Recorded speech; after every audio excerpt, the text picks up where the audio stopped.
இறை தூதர் என்றால் உன்னை பின்பற்றி இருப்போம். இறை தூதரைத்தான் பின்பற்ற வேண்டும். அதை ஒத்துக்கிறோம். நீர் இறை தூதர் இல்லை. உனக்கு வகை வருது நாங்க ஒத்துக்கல.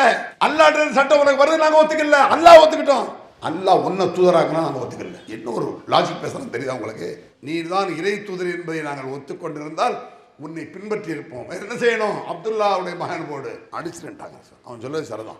ஒப்பந்தம் என்றால் இருதரப்பு ஒத்துக்கொண்டதா அதில் இருக்கணும். மின் முஹம்மது பின் அப்துல்லான்னு போட்டுட்டால ரசூலுல்லாஹ். எந்த ஒரு விஷயத்தை பேசுகிறோமோ இருதரப்பும் ஒத்துக்கொண்டதை போடுவதுதான் நியாயம். அதை ஒத்துக்கொண்ட நபிகள் நாயகம் ஸல்லல்லாஹு அலைஹி வஸல்லம். இப்ப யோசிச்சு பாருங்க, மக்கா காவிர்கள் இறை தூதரை ஒத்துக்கொள்ள வேண்டும், ஆனால் நீர் இறை தூதர் இல்லை. நம்ம மக்கள் முகம்மதை இறை தூதர்னு ஒத்துக்கிட்டான், ரசூலுல்லாஹ் பின்பற்ற மாட்டாங்க. அவன் இறை தூதரை பின்பற்றுவோம், நீர் இறை தூதரை இல்லைன்னா 200 கோடி முஸ்லிம்களை ஒத்துக்கிட்டான் முகமது ரசூலுல்லாஹ். அஷ்ஹது அல்லா இலாஹ இல்லல்லாஹ் சொல்லிட்டு அஷ்ஹது அன்ன முஹம்மது ரசூலுல்லாஹ். எல்லா ஜமாத்லயும் உலகத்துல எல்லா பள்ளியும் 1000 பிரிவு இருக்கட்டும், இதை ஒத்துக்கிட்டான்.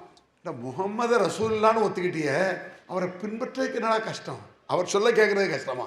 அவர் பின்னால போறது கஷ்டமா? இதை விளங்கல பாருங்க. அப்ப அவன் பாதியை ஒத்துக்கிட்டான், இவன் பாதியை ஒத்துக்கிட்டான். அவன் இறை தூதரை பின்பற்றணும் ஒத்துக்கிட்டு ரசூலா இறை தூதர் இல்லைன்னா, இவன் ரசூல்லா இறை தூதர் சொல்லி ரசூலா பின்பற்ற மாட்டாங்க. கேட்டான், சாபியை பின்பற்றணும், ஹனபியை பின்பற்றணும், சலபியை. இப்ப சலபின்னு ஒரு குரூப் இருக்காமா, அது ஒரு வேடிக்கை. எனக்கு ரொம்ப ஹம்பக்குமாங்கல்ல, ஒரு மாயை, ஒரு பைத்தியக்காரத்தனம். சஹாபாக்களை பின்பற்றுதல் ஒண்ணு, சஹாபாக்கள் இஸ்லாத்தை புரிந்தது போல புரிந்து கொள்வது ஒண்ணு.